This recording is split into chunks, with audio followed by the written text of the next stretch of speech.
Good afternoon, everyone, and a very warm welcome to a very special Geo BlackRock event. My name is Ramona Arena, and I'm absolutely delighted to be your host today. Before we begin, I would just request all of you to check your mobile phones, make sure that they are on silent, please, and also, in case of an emergency, please note the nearest exits in the hall.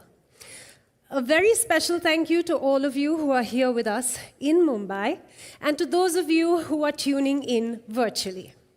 We are going to have a very interesting set of conversations over the course of the next hour and a half, and would love for all of you to join the conversation. So please note the hashtag that you are to use, GeoBlackRock. We look forward to engaging with you and to have you engage with us throughout. This afternoon, Geo BlackRock has brought us together to discuss investing for a new era. India has a significant opportunity to build prosperity for people by expanding access to capital markets. Our digital public infrastructure has transformed payments and commerce and is now transforming investing. As markets deepen, financial assets allow households to participate more directly in the country's economic growth. This is the new era of investing for India. The creation of Geo BlackRock, the world's leading asset manager, and India's digital champion, Geo, through Geo Financial Services. Please join me in welcoming to the stage the MD and CEO of Geo Financial Services, Mr. Hitesh Sethia.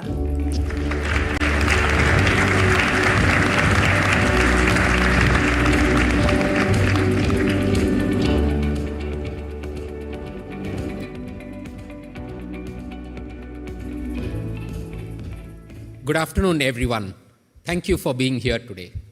A warm welcome to Mr. Larry Fink, Chairman and CEO of BlackRock, Mr. Mukesh Ambani, Chairman and MD Reliance Industries, Mr. KV Kamath, Chairman Geo Financial Services, Mr. Rob Goldstein, Chief Operating Officer BlackRock, Ms. Rachel Lord, Senior MD and Head of International at BlackRock, and to all our industry leaders present here today. It is indeed a rare honor to be in the company of two global business icons today as we look beyond the horizon to discuss how the evolution of finance will empower India, accelerating our collective mission of Viksit Bharat 2047. India's financial service sector has evolved significantly over the last 2 decades. We began with a fundamental challenge, the digital divide. Geo bridged the gap by democratizing access to data.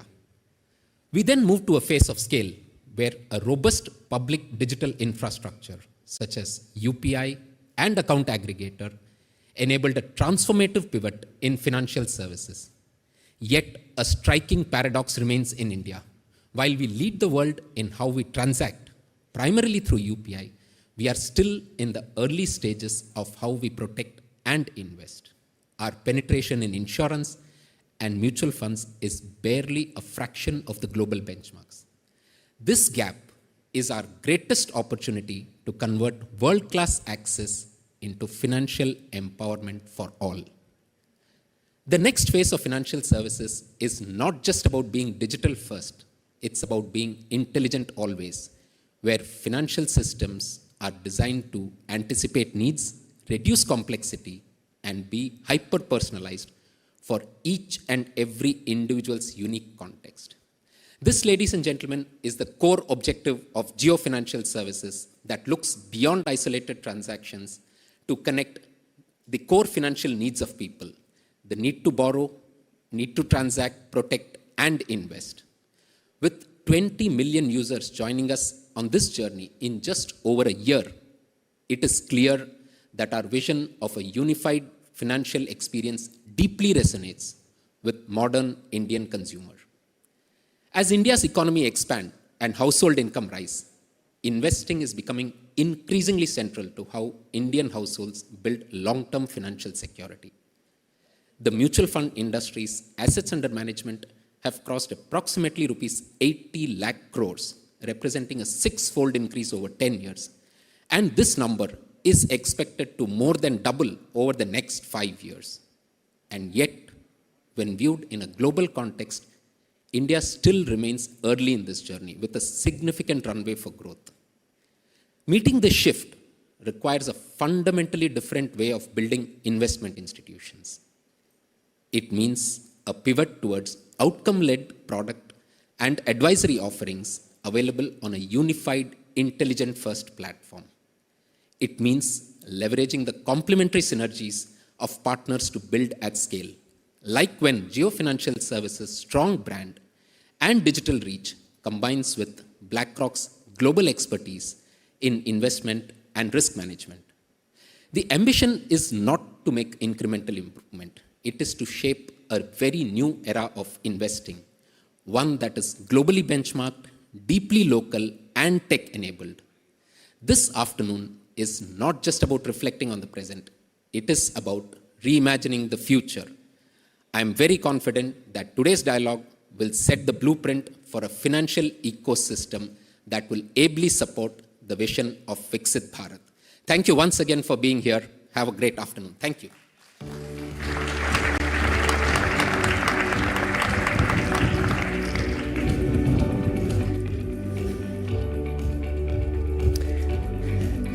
Thank you for those insights, Mr. Sethia. Jio BlackRock is a disruptor, and it has already started to show that. The ability of this business to play this role of disruptor in the Indian investment management industry is the result of many special ingredients. Basically, one of them is the role of technology as an enabler of access to the financial markets for more and more people around the globe and across India. Another is the extraordinary vision of the two pioneers behind Jio BlackRock, whose vision, innovation, and entrepreneurial spirit have been the driving force behind this venture. To explore these two topics, we have a very special hour of conversation coming up. First, a discussion between Mr. K.V. Kamath, Chairman of Jio Financial Services, a professional with a long and storied career in financial services in India, and Mr. Rob Goldstein, Chief Operating Officer of BlackRock, who joined the firm aged just 20 and who is one of the key architects of BlackRock's fabled technology platform, Aladdin. Following that, we are going to be in for a treat with what will surely be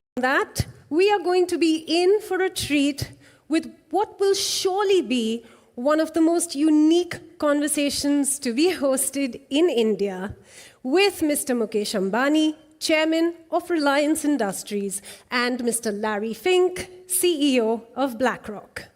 For our first session, please join me in welcoming on stage Mr. Kamath and Mr. Goldstein, and to interview them, the Managing Editor, CNBC TV 18, Shireen Ban.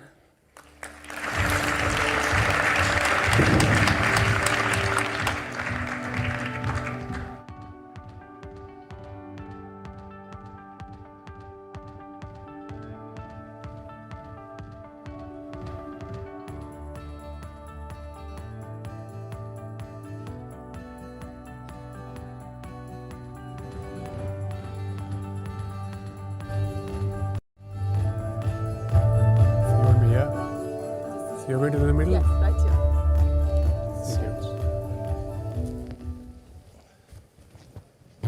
Good afternoon, ladies and gentlemen. What a pleasure it is to be here to talk to these two absolute stalwarts. And then we've got two more stalwarts coming up afternoon, Mr. Ambani and Mr. Fink. It's great to see you both here. Without further ado, let's dive straight into it. I think Hitesh, in his opening remarks, Mr. Kamath, gave us a very clear indication of where we currently find ourselves as far as the Indian financial sector is concerned, especially the opportunity for players like Jio BlackRock. And I want to understand from you what you believe believe will be the levers, the triggers that will lead to this transformation of the current assets under management for the mutual fund industry to double over the next 5 years? Thank you, Shirin, and good afternoon. We ride on the India story. The India story, we now talk of a 10% growth. I believe that 10% growth is sustainable. And my experience in banking shows that if you're growing at 10%, financial services business typically grows at 15%. So we should simply compound at 15% and you'll have a doubling of the assets. But that's only part of the story. I think there is also going to be reallocation of money from savings to investment. So you can put a number, I don't want to speculate. My belief is the mutual fund industry in India is going to more than double. More than double? More than double over the next 5 years. Given a 10% growth and the shift from money lying in savings account at very low interest rates into investment accounts which give you higher rates. Well, that's good news for the mutual fund industry. What about banks, sir? They're already complaining about deposit mobilization. Yeah, we'll talk about banks another day. And I have talked many times about this. I think everybody has to reinvent, so banks also will have to reinvent themselves. But we are talking of this business. Yes. And I think we are talking of our joint venture, which has no legacy. I would think what is critical in today's world, not just for us, but in any business is, what's your legacy situation? And are you willing to deal with legacy? I think we are privileged because we have no legacy at all. So we are at the right time at this moment, and we will have to keep being at the right time as we grow.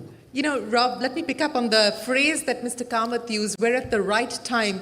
Are you also at the right place? Of course, the experience with India goes back over 15 years now. Why the belief to want to double down on India at this time? Well, first, it's an honor to be here, and it's so exciting to have the opportunity to be here today, having launched the asset manager and having launched the wealth management company. If you take a step back, when we announced what we were doing here together as Geo BlackRock, the aggregate mutual fund industry was roughly $650 billion. Now it's $900 billion less than 3 years later. So I think this question of, is it going to double? I think it's certainly going to double. The question is, how big should it be? And if you believe, which we strongly do at BlackRock, if you believe that India is going to become the third largest economy in the world, I think we'd all agree that the capital markets need to grow. I think we'd all agree that the mutual fund industry needs to be a lot bigger than under $1 trillion, which it is today. So when we look at the opportunity set, we think in many regards it's just beginning. Mm-hmm. As we think about where India is today in terms of its capital markets, as we think about where India is today in terms of financial services, and importantly, where it is with regard to wealth and asset management, in many regards, it's like what the United States or like the United Kingdom was if you go back 20, 30 years ago. People are buying mutual funds, and they're buying good mutual funds. They're paying very high prices, they're paying high distribution costs, and they're sort of collecting funds as opposed to having the opportunity to really understand, what am I investing for? What is my outcome that I aspire to? Mm-hmm. And how do you actually build a portfolio with the right building blocks to achieve that outcome? And that's what's so exciting to us, is that in many regards in India today, that space is open.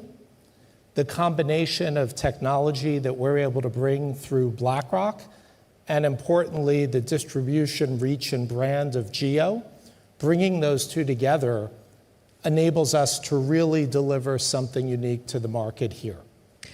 Rob, if I can just double down on what you said there, and you talked about the headroom for growth here in India. I want to put this in the context of what you're seeing globally. Today, for BlackRock, assets under management, 11 trillion at last count, or perhaps even more higher, or higher. So if we are where the US and UK were 20 years ago, what do you think is imperative in terms of the way that products are designed, in terms of the way that you distribute these products to customers, and the use of technology? And how how can we leverage technology to accelerate growth? Well, a lot of the use of technology in India for so much of the consumer experience is highly, highly, highly personalized. And when you look with regard to financial services and asset management, it hasn't really caught up in the same way as so many other aspects of India has. So for example, the ability to really understand what someone's objective is. I want to retire at this age. I want to save for a wedding. Understanding that and backing into the right portfolio, automatically rebalancing that portfolio. And I think very different than many other aspects of someone's life, the real miracle of investing is that compounding of return. So if you could save 10 basis points, 0.1%, year after year after year after year with regard to expenses, and if you could generate 0.5%, 1%, 2%, 3% of extra return as you aspire to that outcome, the effect could be profound. So the opportunity here in terms of bringing these methods that are really at this point quite common in other parts of the world, bringing them to India and the scale that India provides, it's so exciting to us. You know, if you look at BlackRock, we launched roughly 7 months ago, and we have 1 million customers. There are very few places in the world where that would even be a thing, that would even be an aspiration. So the ability to take what we've built at BlackRock for so many decades and implement it locally at the scale, at the consumer level, there are very few places in the world where you could really do that like you can in India. So 1 million customers in India, what's the aspiration in the next few years? It depends on if you ask the two of us or if you ask Larry and Mukesh. Let me start with you. Let me start with you. I don't see any reason why. Well, first, I think many more people in India need to enter the capital markets. I think many more people in India need to take advantage of that miracle of the compounding of returns. And there's no reason why, as we look forward 1 year, 3 years, 5 years, there can't be many millions of Indians benefiting from the capabilities of BlackRock. Mr. Kamath, you said that we need to move beyond legacy, and in many ways we need to start afresh. Let me ask you that in the context of the use of technology, but also designing products that are going to be relevant for the Indian market. Also the regulatory recalibration perhaps that is required to ensure that we go from the 800 billion that we currently are at and grow, twice as much. Yeah, I think break it into 2 parts or 3 parts. One is product capability. I think our partners bring that in abundance. I think they are the leaders in the world, and they have the ability to model and design products as appropriate to any geography. So I think they have now understood this market along with the new vehicle that we have, and now I think we can bring the knowledge that they have gained elsewhere to this market. So I have no doubt about that. And here it's very interesting. So you have a phase where you need to understand whether the company, our customer is willing to use technology. We had that experience aplenty in the bank. The customer was willing to use technology. Every bank said the customer is not willing to take technology. And that's what we saw happen from 2000 onwards today. I think the same thing needs to be done in the mutual fund industry. There's a particular way we expected the customer to deal with us through an agent network, for example. Question today that could be asked is the customer willing to deal with us directly or in a hybrid way, but more directly? Can we have large part of the business direct? And that's the model that has been launched. And in a way, the first few months were a test of this, I would say, approach. And it is clearly proven to be right. For example, we have not talked about it, but of the 1 million or so customers that Rob talked about, there are 100% have come online.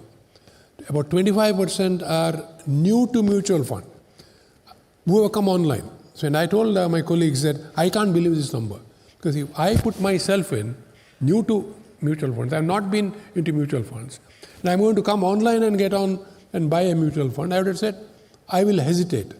But the young Indian is not hesitating. That's Gen Z for you, sir. Exactly. So we need to learn one minute. It's not. I've got an anecdote to this, which is even more interesting. So clearly, that is proven that you are getting people online who are new to this. We need to scale this up now, and imagine 10x or 50x in terms of what we have done. If it is 1 million, what is that X number? They will determine in quick order. Other thing is, then we tested this hypothesis of Gen Z or Gen Alpha or earlier. So I mentioned this to some people, I knew who were on our common boards and so on. And I just mentioned, and I had a message from one of these people, very well regarded, everybody knows him, so I won't name him. He says, I got on this, and he didn't tell me I was getting on. In 1 minute, I had my account going. 1 minute. And Hitesh told me a story yesterday that somebody else that he mentioned too, in 1.5 minutes, I had my account going. So clearly, I think you provide appropriate technology. India has come of age to say that I am willing to experiment with that technology irrespective of my age. And I think that we learned during COVID, because everybody had to become literate in a way to use a machine and transact financially. So that, I think, is an advantage that we have. And it works to any service provider, financial services provider, which is digital first and has low legacy.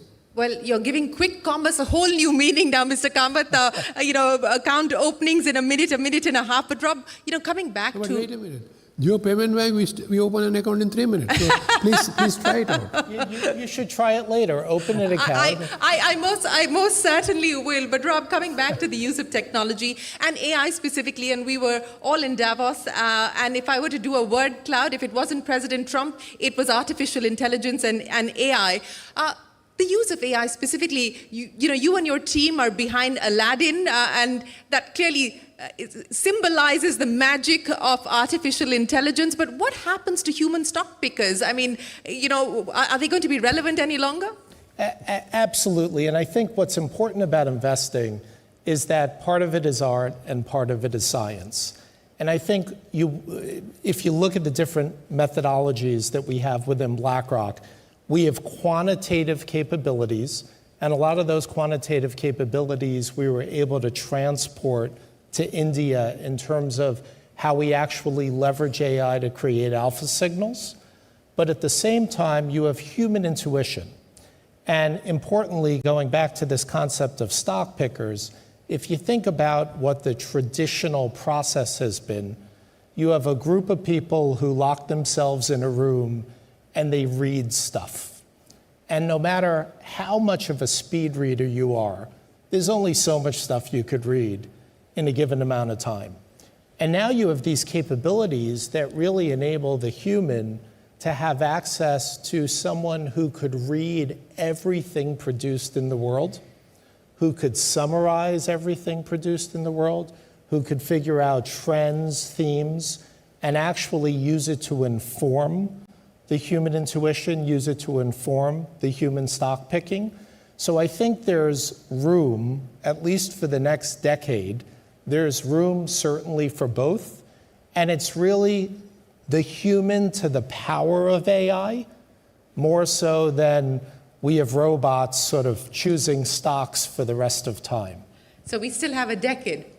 At least. I'll reassess in a decade. You'll reassess that. But we've got about 30 seconds left. Mr. Kamath, I'm going to start by asking you, you're a perennial India bull. What makes you most specifically bullish on the India story in light of the fact that we have just presented a budget which has laid out the roadmap for a more medium to long-term bet on the knowledge economy, on artificial intelligence, on electronic manufacturing? What makes India most compelling today? Yeah, very simple, Shireen. I look for patterns in everything that happens. You look for examples and patterns. So you look at transformation stories in a country context. Japan, 20 years, went from nothing to very powerful. We're talking about 70, 90. China, late 90s to 2015, similar story. Our story has started only 4 or 5 years back. And if you look around us, we know how much is to be done. So that gives you the the path, as it were, or the runway, as it were. And that to me is at least 15 to 20 years minimum. So you have the runway. And then you see all the exciting things that you mentioned just now happening. You put one on top of the other. You have a pathway for the next 20 years, which is definitely going to be at least 10% year-on-year growth. And within that, we stitch our story. Within that, we stitch our story. Rob Goldstein, the final word to you. What makes India the most compelling story for you? I've had the privilege of coming here since 2010. And when you have the opportunity to travel the world, and India is part of your rotation, you could see with your own eyes the opportunity. You see the opportunity, how it emerges with regard to human capital. You see the opportunity, how it emerges with regard to technology here. And even importantly, you see the opportunity with regard to infrastructure and something like the coastal road and how that's changed the whole city of Mumbai. So as we look at India, the opportunity set here is striking. There are a few places where you'll get off a plane anywhere in the world that will have the growth rate, that will have the knowledge base, that will have the STEM graduates, and importantly, you will have as many people on an absolute basis, just the sheer numbers of people who are entering the middle class, who are entering that mass affluent and affluent segment, it's unparalleled anywhere in the world. An unparalleled story. Rob Goldstein, KV Kamath, thank you so much for setting the stage for where India stands, but more importantly for the headroom for growth for India's financial services sector and for the mutual fund industry in specific. And thank you very much for articulating for us what Jio BlackRock's plans are for India. Appreciate your time. Ladies and gentlemen, a big round of applause for KV Kamath and Rob Goldstein. Thank you very much. Thank you.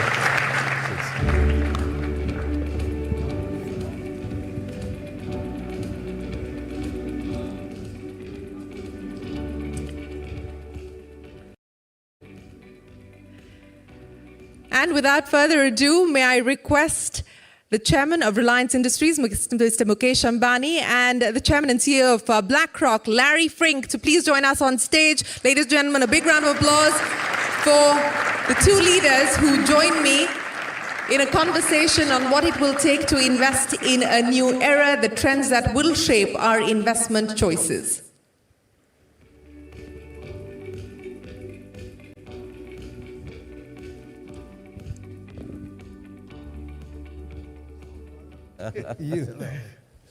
Hey Shireen, how are you? Good to see you. Good to see you. I think they want a picture, so if we can just Sure. have the two of you here.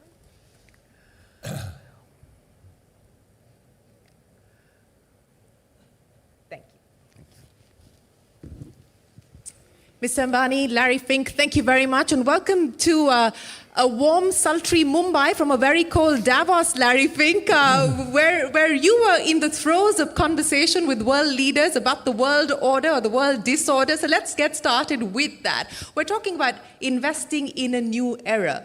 What are the changes that you foresee that will shape the investment choices, the investment decisions of leaders like you as we look at this new era? Well, first of all, it's great to be here in Mumbai. It's great to spend time with my partner, Mukesh, and the entire Reliance NGO team. So it's a real honor to be here. Weather is nicer here than it is in Davos, and much nicer than New York, where I had our board meeting last week. So it's good to be here.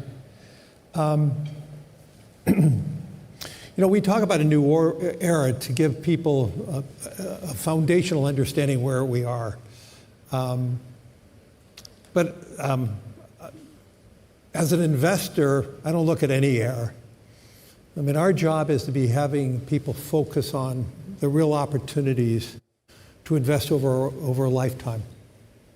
There's so much information that confuses people. Media talks about the moment, the velocity of money. And the reality is, for most people, they need to be in a position to grow with each and everyone's country. So when you think about the growth of India, it's not a quarter, it's not a day or a week, it's not a year, it's over a long horizon. And you could say maybe this is the era for India and over the next 20, 25 years. But if you use that as a foundational paradigm that we all want to think about, the era of India, forget about the era of investing for a second, but the era of India, the key for us, the key for Geo BlackRock is to compel more people to understand what does that mean, the era of India, and how do you participate in it? What we've learned in the United States, for that segment of the population that had invested with the growth of America, they're far better off than those who just kept all their money in a bank account. And so the key is, if you believe in the era of India, forget about the era of India, investment, the era of India, which I believe in, we need to get more people investing alongside the growth of the country. And that's the role of the capital markets, that's the role of what we can be doing together. And to me, whether it's, you want to focus on AI, you want to focus on how we live, how we grow, how we educate ourselves, to me those are subsets of the era of India and the opportunity to be an investor alongside the growth of India. And to me, that's a compelling story. It's not about, about tariffs or President Trump or anything else that's top of mind. We need to be compelling people to think about the horizon of investing over a long period of time, to grow with the great companies of India, to be a part of that and to participate in that. And I'm absolutely convinced, if you believe in that, in the era of India, we need to compel hundreds of millions of Indians to invest alongside the growth of India. And that will actually transform India in so many ways, because as more and more families invest alongside the growth of India, India has less needs for the importation of capital. And I do believe the combination of importation of capital from foreign investors who believe in the era of India, but the fundamental foundation of any country is having the domestic economy being built on the back of retirement savings, on the back of excess savings, to invest alongside of that. Well, thank you very much for those opening remarks. And, the era of India, says Larry Fink, that is certainly going to be one of the headlines that goes out this evening. But if I could ask you to explain to us what excites you the most about India. You referenced the tariffs, and, we've had a deal with the US overnight. President Trump and Prime Minister Modi have signed off on that reciprocal tariff agreement. So the overhang has lifted at least on one aspect of that relationship. How crucial a development is that, and what excites you the most about India today? Well, let's be clear, over 20 years it had no bearing. Maybe over the next 6 months or a year it had some significant bearing, but over time, the foundational issues of India, how it's able to leapfrog. I mean, you watch what has, over the last, I would say, since the era of the smartphone. And I think that's a pivotal point. 2012 was, think about your life before the smartphone here in India. But the beginning of the smartphone, the rollout of 5G, and how that transformed India in so many ways. When you think about how the Modi administration digitized the rupee and how it transformed commerce in India across the board. I am very worried about other countries. Even the United States is falling behind. We need to be digitizing. We need to be thinking about how this all plays out. I think this is part of the democratization of India, and so now India is a leader in this. And so I could cite many things that give me optimism, but the fundamental opportunity is the huge intellectualism of India, the transform what technology, whether the technology was created in the US or somewhere else in the world, the dispersion of that technology in India is really what is so inspiring, and the utilization of the new technology for more and more people, and how that transforms commerce, consumption, information, education, all of that is ripe for real solid growth. And I agree that India has, over the next 10 plus years, it's going to grow anywhere from 8 to 12%, probably hovering around 8 to 10. And that's a place where I want to personally invest in, and what we need to do is compelling more Indians to invest alongside that growth. Well, we certainly hope that more Indians are going to be investing in that story as well. And speaking of one such Indian, Mr. Ambani, let me talk to you about Larry Fink's phrase of saying that this is the era of India. Now, you've seen India over the last 2 decades transform itself in many, many ways, especially as far as the digitization era is concerned. Specifically, what excites you? What is compelling about the India story today? How have you seen it being transformed? Well, Shireen, before I answer that, let me warmly welcome Larry, and I'm grateful to Larry to again come back to India. It was a conversation that we had in 23, and it just took me 5 minutes to saying, Larry, BlackRock should be back in India. And he said, that's all it took, 5 minutes? Will you I think partner it was me? less. It was a car ride. We had to go to point A and point B, and we accomplished it in a car ride. In terms of, and you know, here you are with your full team, and we have launched the business. So thank you for again coming back to India, and India warmly welcomes you and your colleagues, and to all my colleagues from the industry and the financial community, a very warm welcome. And we look forward to working with each and every one of you. As Shireen said, I think that, you know, Larry, there is an old Indian saying that a tree only attracts attention if it bears fruit. And today, in this new era, as you described it, India and the tree of the Indian economy is bearing fruit with great visibility, with sustainability and abundance. As everybody said, right, we are confident, like we are the largest growing fast economic growth in the world. 8 to 10% is possible and doable, and I think that sustained double digit is not ruled out. So that gives us and that is why we are, after a long time, attracting all this attention.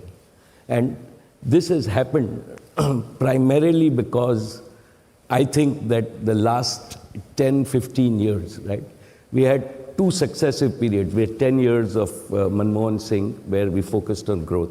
And then we were very lucky to have now consistently 15 years of very stable leadership. So stable economic leadership defines a country. And I think that we have to be thankful to Prime Minister Modi for giving us this stability now for like going in, by 2029, it'll be 15 years. Yeah. I also think that we've got what is different about this is we've got a very clear goal. A goal in terms of saying we have to be developed, Viksit Bharat by 2047, which every Indian aspires to and has started believing in. Second, we've executed at scale, right? While as Indians, we like to criticize ourselves, and we are not, and it's a good thing in a democratic mindset, but if you see, we've built more roads in the last 15 years than any other, like multiple times than any other country, including the United States at its peak. We've built like power capacities. We are now the leading renewable power producer in the world. We've built in our own industry digital capacities, 5G, that is better than most people in the world and cheaper than most people in the world in terms of what. And now every Indian village has got 5G. So, and I can go on, like we've built the same thing in terms of infrastructure, the roads that you see in Mumbai. For a long time, we said that we will connect Mumbai to the mainland, and we now have the bridge that is running. So we've executed. We've also had policy which is sustainable. So even when you see between governments, right, we all thought that Aadhaar was the earlier government's piece. I think this government was wise enough to saying we've had continuity in policy at all times. In terms of that, we've had stability, we've had predictability. We've also been conservative. So as Indian successive finance ministers, we've always maintained our debt in order. relative to global debt, we are still 50% of GDP as debt. So we are not, like the world norm is now 100%. So we've had, and I think that we've also in the private sector, and what excites me the most is the startup industry. When I interact with startups and we see young 28, 30-year-olds starting up companies, and I can clearly see, right, 100 new Reliances in terms of where, and the aspiration, the confidence that they have. And finally, it is the confidence that you see. Fortunately, we now operate across the length and breadth of India. So it's not only the confidence in forums like this, but when you see the confidence in young people going to school and colleges, wanting, and in parents today believing that their tomorrow is better than today, right? And that is a big, big change in India, that all of us, this is our baby boomer generation. This is the Indian generation that believes that they'll make a better tomorrow than today. And that's the confidence that we see as a result of all of this. And I don't want to rule out, like when everybody, we've also had, right, at least I think a sustained 15, 20 years of great law and order, right? And that is a prerequisite to continuous economic growth, social harmony. All of these things matter in terms of that. And hopefully, like we are now setting the foundation for many, many decades. The world sees that. And that is why, even like after the budget, we had the European treaty, we had, fortunately, the US. So the world is looking at us.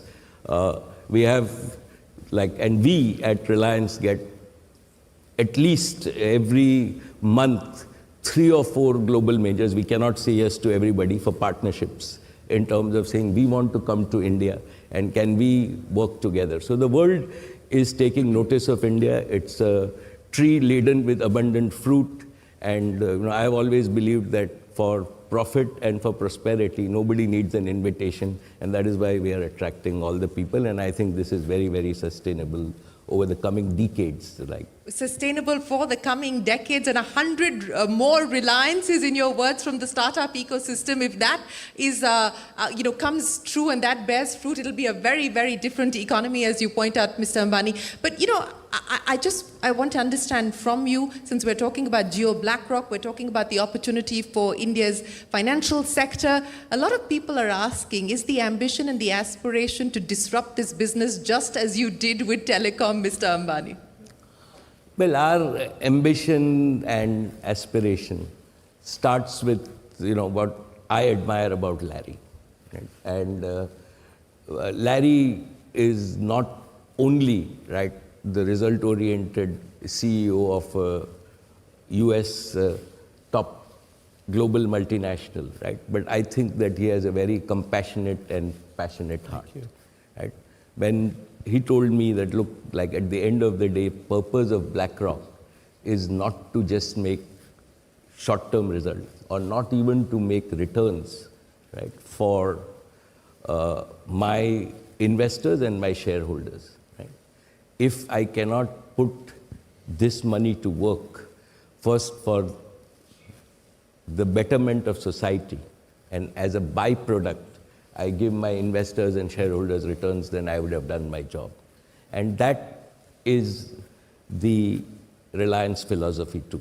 We've always believed that our minds match. And the purpose of Jio BlackRock, right?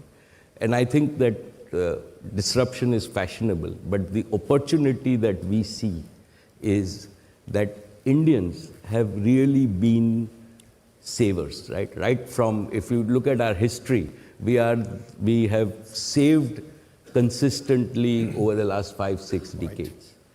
What has happened is that some of this saving has not been productive. If you see just the last year, right? We as India imported $60 billion worth of gold, and we imported $10 to $15 billion worth of silver. And all of this not for industrial use, but really for domestic savings in terms of, now this is unproductive.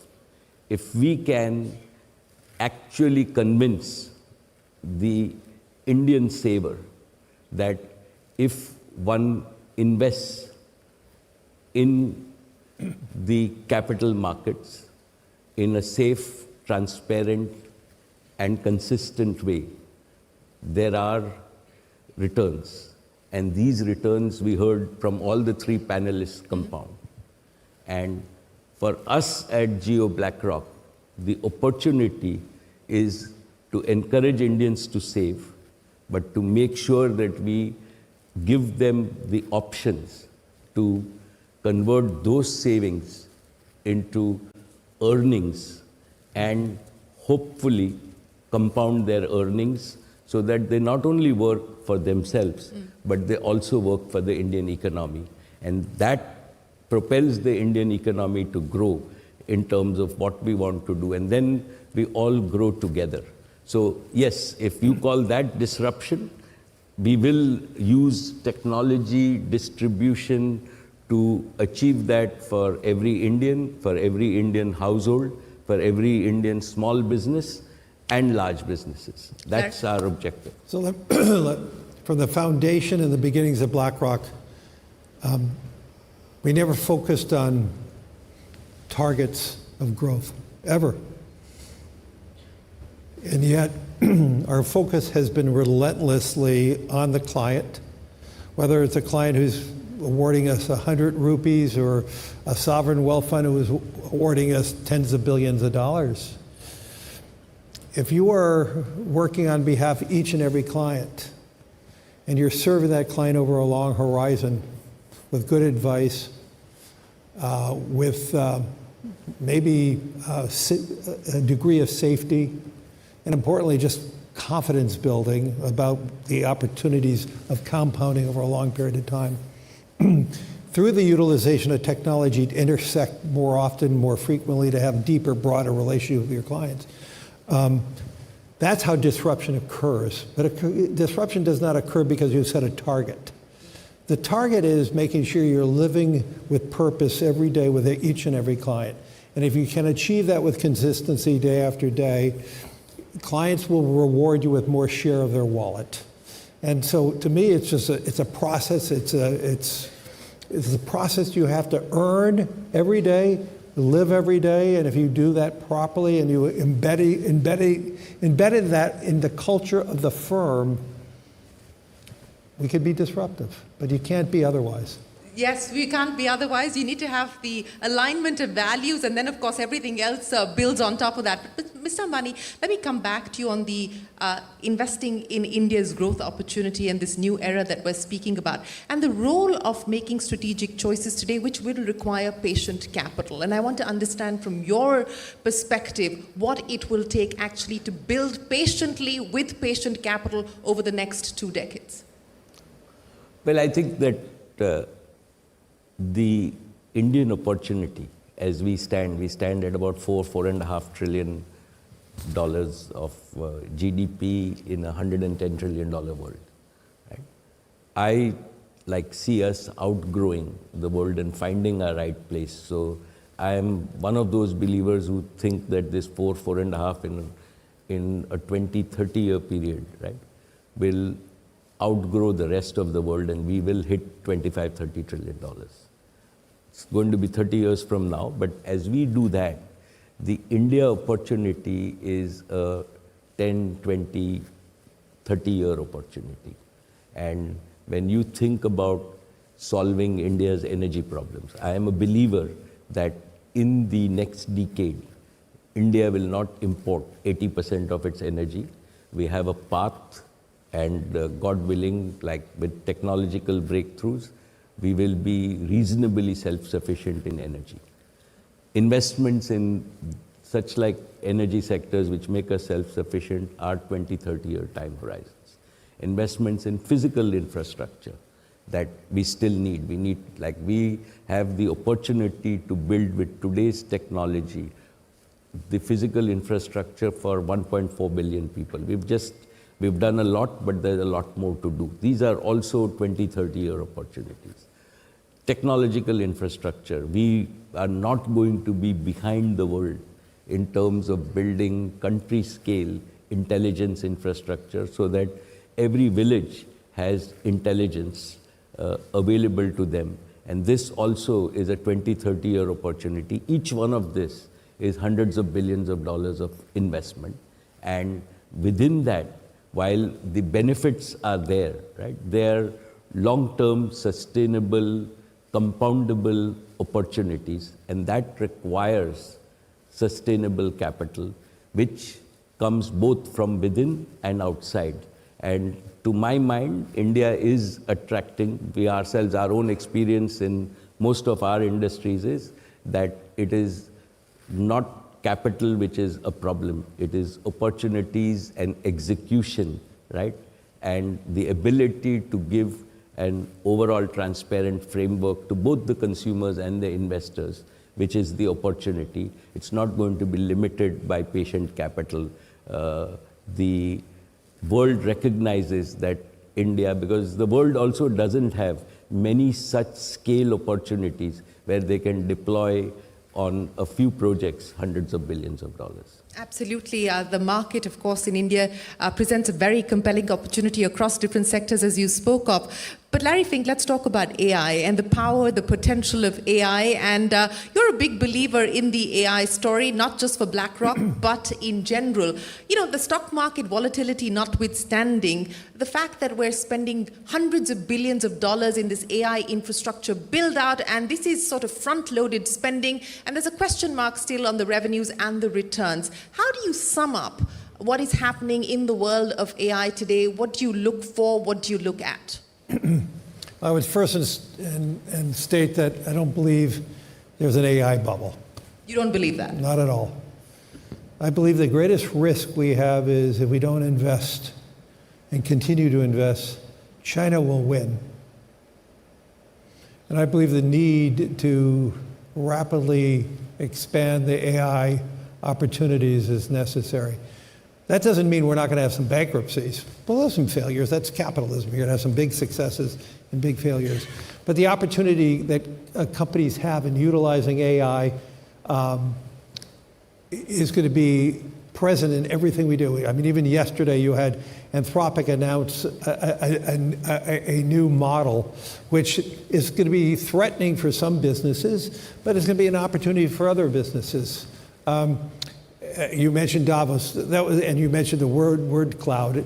There's no question AI is among the most topical conversations we're having now because it is disruptive. It's going to be disruptive for some industries, but it's going to also be very advancing. I mean, the future of AI in terms of drug discovery, in terms of humanity, is real. The use of AI for the development of new sources of power or cheaper sources of power, what can that mean in the long run for the global south? Could we have abundance in energy one day? Now that's still pretty far-fetched at this moment, but the opportunities of the acceleration of science is there. Rob Goldstein talked about, having the ability to use AI to learn everything about one subject in minutes now. And so AI is going to allow more discovery, more opportunities, and with that technology, like so many other technologies, it's going to be disruptive for some businesses and some economies. And the key for AI to be really successful in every society, we need to make sure that AI broadens economic success and it doesn't narrow economic success. We talked about that a lot in Davos the last 2 weeks, and that's going to be the real issue. Can AI be not only disruptive, but can it be expanding and broadening economic success throughout all economies? And that's going to be the big question about, how do we play that out? In the early part of AI, you're going to see countries that are huge winners and some countries that are going to be left behind. And so you have all this dynamism around how AI is going to be playing out. That is in the short run. In the long run, I think it's going to be more democratizing, but in the first few parts of AI, it's going to be more limiting. And so we look at AI as a huge opportunity. For us in navigating the $14 trillion that we manage on behalf of our clients, we have to use advanced technologies to process the business that we are already doing. And the same thing for all the other major companies. Through AI, you have better understanding of your clients, better understanding of your inventory controls. You have so many advantages by the application of AI and technology. And that is, in the long run, to be very powerful.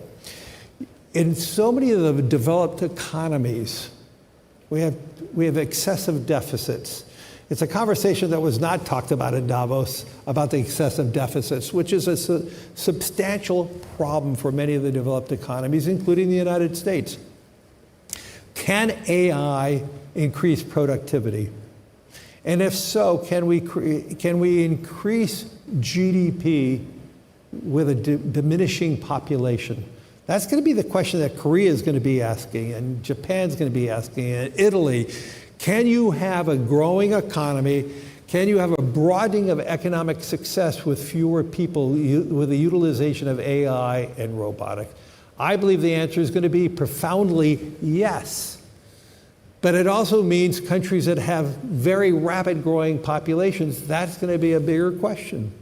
And I think India is at the nexus of it, large base population, but the one thing that I've noticed, India is more accepting of technologies than many of the developed countries. India is more accepting of related to change than most developed economies.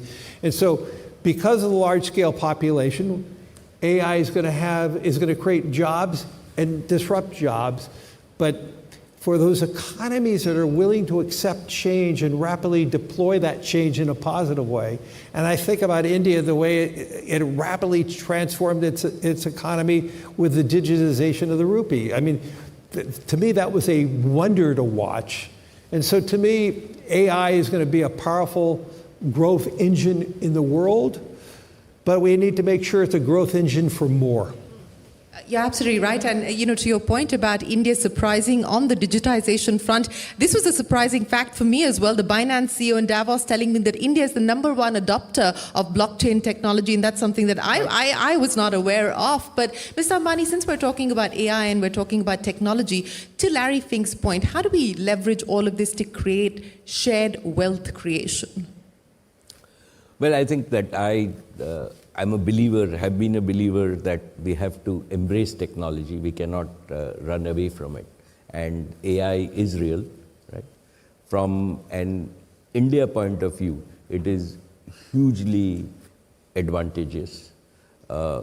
If we think about 200 million children in our schools, and if we now think about connectivity to all our schools, and we give ourselves a goal that in 1 decade, right, with a fraction of the total GDP that others spend on education, we can deliver to each of these 200 million kids, including in the remotest village, quality education, right?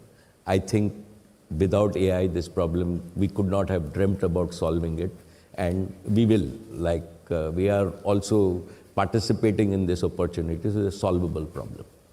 You take healthcare and saying India is a large economy, 1.4 billion people, but without any social security, without any organized health safety net, right, as yet relative to all the other countries. Can we deliver? Everybody, like the large economies, spend 8, 10, 12% of their GDP on delivering healthcare to their citizens. Large amount of it is wasted in terms of what, and everybody recognizes this. Can we in India take care of all our 1.4 billion people with a digital physical health system at a fraction of global costs? Answer is cannot do it without AI. Security. Again, critical for our safety, for all our 1.4 billion people. If you use AI, right, and complement it with your law enforcement policies, possible to do. Simple taxation. Right? We can now have the ability to have for each citizen, each company, the transactional transparency. So your tax paying becomes as simple as when you stay in a hotel and you have an electronic system, you can see all your transactions both ways and there are no disputes. And it becomes a much predictable, enforceable society. Can it? So that's AI. And we shouldn't get scared of AI. It's exactly like when the Industrial Revolution came, right? Humanity moved forward. Productivity moved forward. We moved from 0.3% growth for many, many decades or many centuries to 3% growth overall, right? And at that time, if you go back 200 years and if you ask people that can people travel 2,000 kilometers a day, right? We would say not possible. Today, all of us, not two, with flying, we can travel 30,000 kilometers a day. And I think we're just at the beginning of that age. We must embrace it. India has the opportunity, and what we see, as you said, is we see that young Indians, as Kamath Saab said, old Indians, right? India just adapts to technology faster than everybody. We've seen it firsthand over the last 5 years in terms of what we want, and we should use that at our competitive advantage.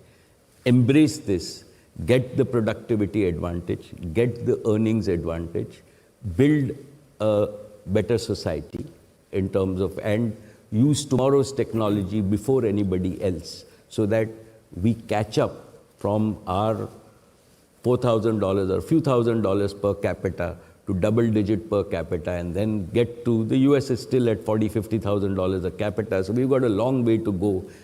This is our part to catch up, and I think the world will allow us to catch up with them in the next 2 decades, and that's an opportunity. Like from my point of view, at Reliance, we are taking this opportunity with both hands in terms of that. It's once in tens of centuries opportunity, and we can, like, if we embrace technology, if we allow our youth to embrace that, right, then in the next 20, 30 years, we can redefine India and find our true position in the world. A multi-generational opportunity, as you put it, Mr. Ambani. But Mr. Fink, let me address the issue that you brought up and said it didn't get enough attention in Davos, and that was deficit. But what did get a lot of attention in Davos was, of course, the interest rate trajectory that the world is going to be faced with, and how you see some of these factors impacting markets globally, the investment sentiment globally as well. Where do you see interest rates headed? Do you believe that we're likely to see more cuts coming in? And what will be some of the other crucial risks that investors need to watch for? Well, all those questions are for the short term, so let me answer some short-term questions. Look at the markets. The markets are honest. I mean, any single day the markets may miscalculate something, but over time markets is a great mirror of what's really going on. So whether there's political pressure one way or the other, sure, that could shape a market over any one day or week, but markets actually are bigger than any individual or any economy. And so if the Federal Reserve eases too early, and we see inflation, we see measures that prove it wrong, you're going to have a steepening of the yield curve. So all those issues to me are not that important, to be honest. I know they're important for day traders.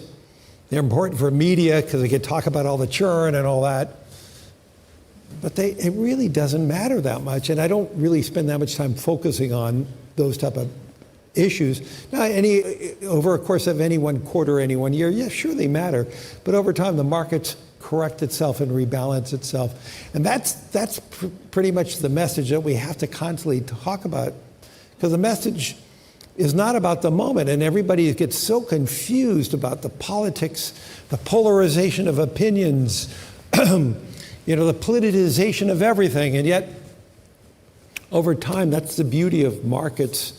the markets are an honest reflection of global economies over the long run. And if you believe in humanity, if you believe that we correct our problems over time, I actually believe the things you read in the newspaper, all the stuff we read that's frightening, I get actually excited because we're talking about those issues. And generally, we mitigate most of the things that are on the front pages. We actually mitigate. So I actually am pleased when I see all the things, all these terrible things, and I'm not trying to say each and one of those things may be really terrible, but the fact that we're talking about it, it mitigates. We self-correct. Are the things that you don't read in the newspaper that you think are a problem, those are the things that bother me. Like the long-term issues of deficits that we don't spend enough time talking about. How do we mitigate it? The best way we mitigate it is through growth. And that's what I try to tell every political leader. How do you grow your economy? Because if you grow your economy, the deficits will be smaller as a percent of GDP. But, and so, I don't get bothered by most of the stuff I read because it's a good thing. That's the power of the press, to identify all the issues. But through that identification of the issues, we mitigate those issues. You think about all the problems you read and all the wars and all the skirmishes, but in most cases over time they resolve themselves. You think about how problematic everything is when we entered this year, and yet when you think about the beginning of 2025, everybody was so nervous about everything. Yet markets did great over 2025. We have some form of resolution in Gaza and Israel. There are so many other areas in the world where we actually have diminished risk. But if you ask the average person who reads a paper, they would think things are actually worse than they are. And to me, obviously, negative news sells far better than positive stories. And so what I'm trying to say, and my message to everybody is, yes, please be a global reader of what's going on, but don't get so alarmed by it because we're going to mitigate most of those problems because that's what we do as human beings. And that is the whole message about long-term optimism. Long-term optimists generally win. Elon Musk said in Davos, it's better to be an optimist and being wrong than being a pessimist who's right.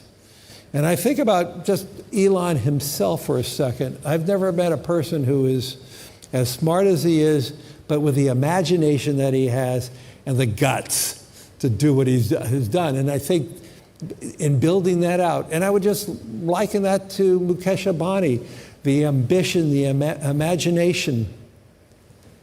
And those are the key things in growth and opportunity. And to me, this is what we all want to be a part of. We want to invest with the people who have ambition, who have the guts to do things that break the mold, that changes society, but they change society because of imagination and guts. And to me, that's the beauty of being a long-term investor. Absolutely. So being an optimist and getting it wrong versus a pessimist and getting it right, in Elon Musk's words, is more important, and you agree with him. But Mr. Ambani, you were talking about the startup ecosystem, and I want to understand from you, both of you spoke about changing the mindset from savings to investing, and both of you are focused on generating growth.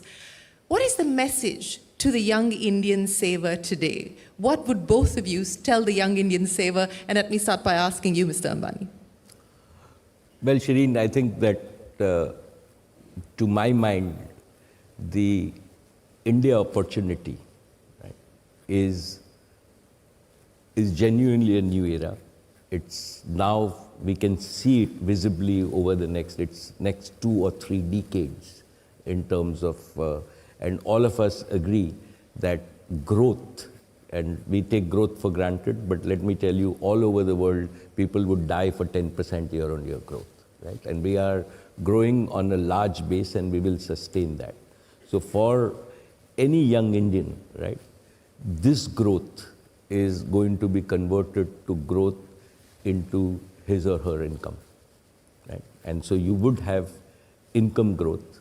We've got to continue our savings mindset. We still want to be conservative. We don't want to inherit too many deficit problems. We are still okay.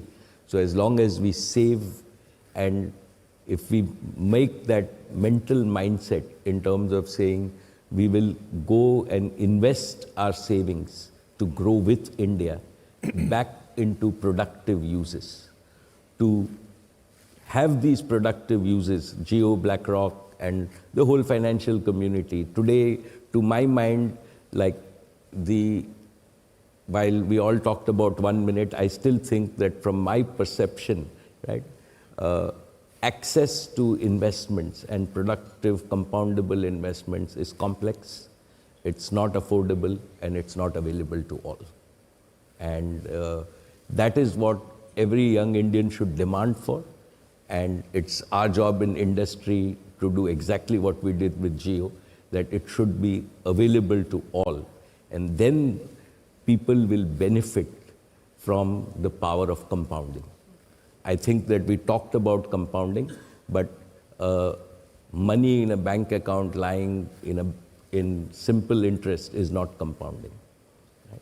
Money in stock market is compounding, and India has an efficient market. We have now regulated it well, and if we can channelize this money to grow for every Indian along with them, right? That is the opportunity that we have, where hundreds of millions of Indians, right, become owners of wealth and don't only observe wealth creation. And I think that India is well equipped. The institutional mechanism as well as the corporate mechanism is aligned with that. Very fact that we are here utilizing all the technologies to enable this for Indians is there. And within this framework, right, there are still many, many unsolved problems. And even after 3 decades, there will be many unsolved problems. So the opportunity for startups, think in a big macro piece, right? It's a $110 trillion world, 4.5 trillion India, right? The $110 trillion world with AI productivity will go up to a $300 trillion world in 3 decades, right? India has the opportunity to take its share. So there is like 35 trillion. We have 30 trillion of new value, right? That has to be created, and that means there is 30 trillion of new market value. And that is what people will participate in the next 3 decades, and that's why even 100 Reliances might not be enough, but that's the opportunity for a young Indian starting today. Larry Fink, your message to young Indians in the context of what you've seen happen in the other countries that you operate in? Mostly believe in your own country. Believe in the opportunity growth. I mean, think about it. If India can grow 10% a year, and let's assume the stock market only grows at 10% a year. It grows at a multiple of the growth of a GDP. But let's just assume it only, that means you're doubling your pool of money every 6.5 years. Okay, that's a pretty good outcome. That's much better than keeping your money in a bank account. And to me, that's the foundational issue. Grow with your country, and if you believe that there's leverage in the system, which there is, if the economy grows at 10%, the equity markets are going to grow, 5-6 points above that over time. And so, to me, that's the foundational to build financial security, dignity when you're in retirement. And to me, that is a whole foundational issue for a successful economy. You spend a lot of your time fishing, Larry, I believe. I believe this deal got done in a car, and it was less than... We weren't fishing, no. No, you were not fishing, but what was the bait? Friendship. Friendship. That is the perfect note to end this conversation. Larry Fink, Mukesh Ambani, thank you so very much for joining us and giving us a long-term perspective of the strength of the India story and the strength of this partnership. Appreciate your time. Ladies and gentlemen, a big round of applause for Larry Fink and Mukesh Ambani. Thank you, Shirin. You're brilliant as usual. Thank you. Thank you. Thank you. Thank you, Larry.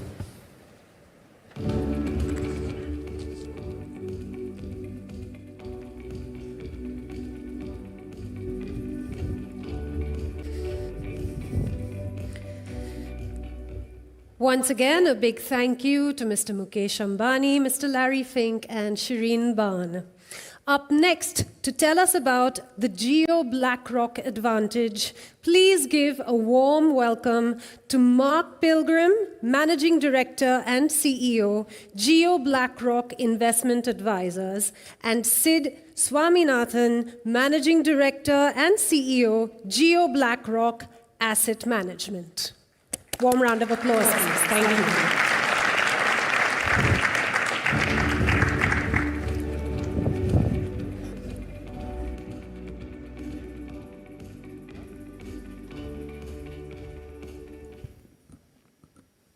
Good afternoon, everyone. It's a real pleasure to be here, and very humbling as well, in such eminent company. Sid and I have had the privilege of implementing the vision and working on the setup of the Geo BlackRock joint venture for the past 2.5 years. Before anything else, I want to express our gratitude and thank all of you in this room, our partners, counterparts across organizations, and everyone who has worked with us. We could not have built this joint venture without your support, collaboration, and a shared belief in that mission. And a special thank you to the Geo BlackRock team, whose hard work and commitment have brought this business to life. In the last decade, global wealth management has shifted meaningfully. Regulatory reforms and rising investor awareness have increased transparency and accelerated the move towards fee-based advisory. Technology has transformed risk management, asset allocation modeling, and the ability to monitor portfolios in real time.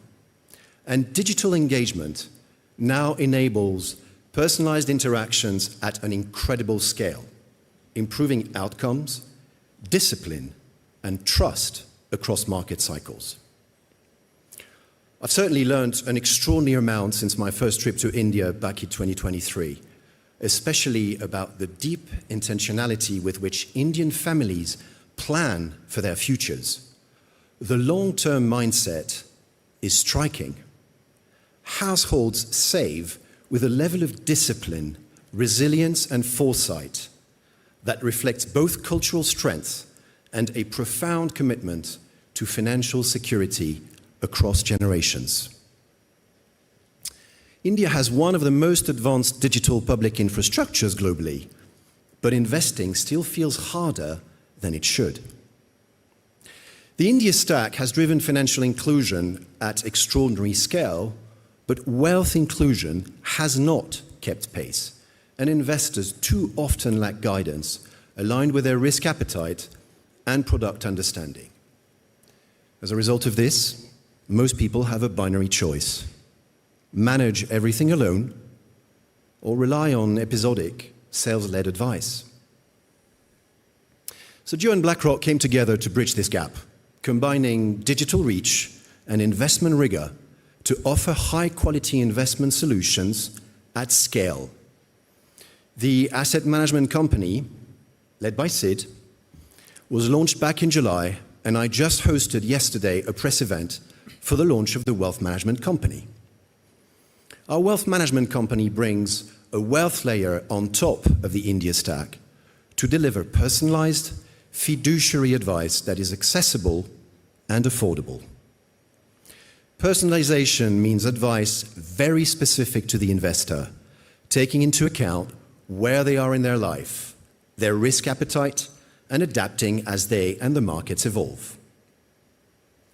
Aladdin is powering our product offering From the original risk appetite assessment to the wealth checkup, it is all a common thread guiding investors through their investment journeys and helping them to stay aligned with their plan through markets and over time. The product becomes invisible. Decisions become intuitive and connected to real life. Our mission is simple: to help more people invest with confidence, consistency, and clarity. And that is why it is genuinely exciting to be standing on this stage and at the edge of something truly transformative. We are reinventing the wealth advisory space in India, starting today. While our wealth manager begins reinventing advisory in India starting today, the asset manager has already started redefining how investment solutions are built and delivered in India. We're doing this by combining global investment expertise and innovation with the power of India's digital ecosystem. And we are evolving the asset management industry through a series of micro disruptions powered by technology, risk management, and access. In a short 7 months since the launch of our AMC, we serve over 1 million retail investors and manage nearly 17,000 crores of assets across 12 mutual funds. For 18% of these investors, the very first mutual fund that they've ever invested in is a Jio BlackRock fund.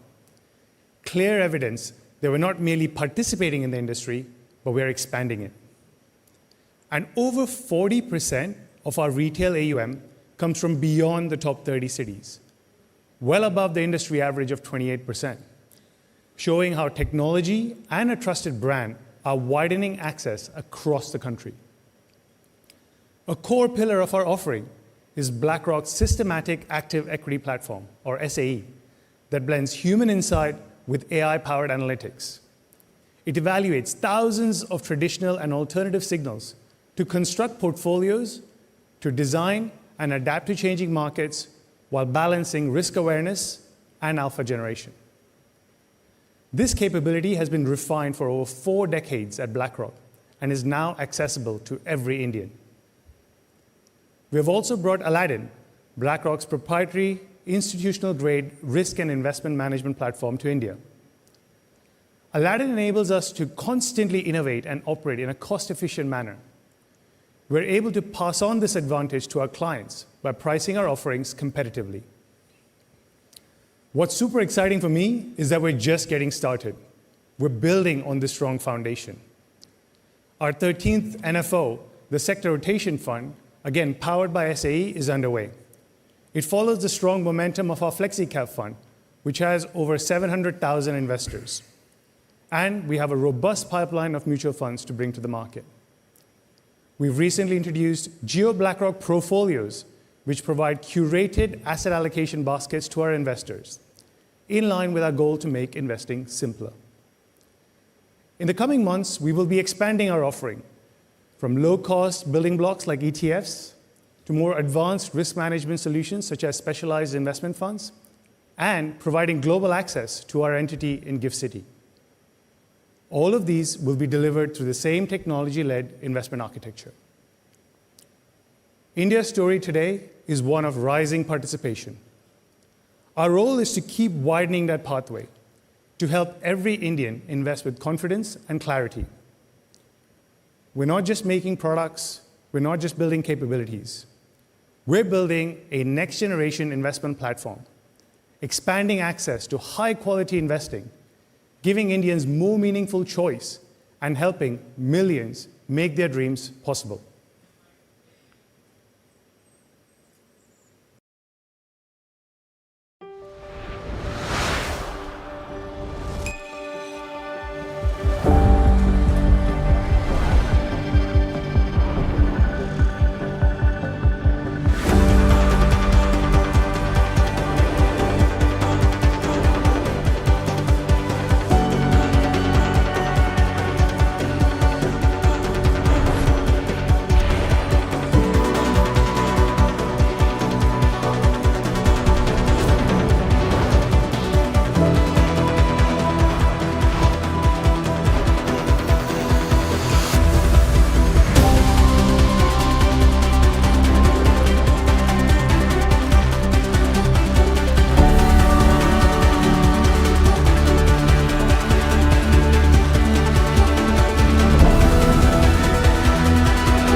Investment in securities market are subject to market risks. Read all the related documents carefully before investing. Mutual fund investments are subject to market risks. Read all scheme-related documents carefully.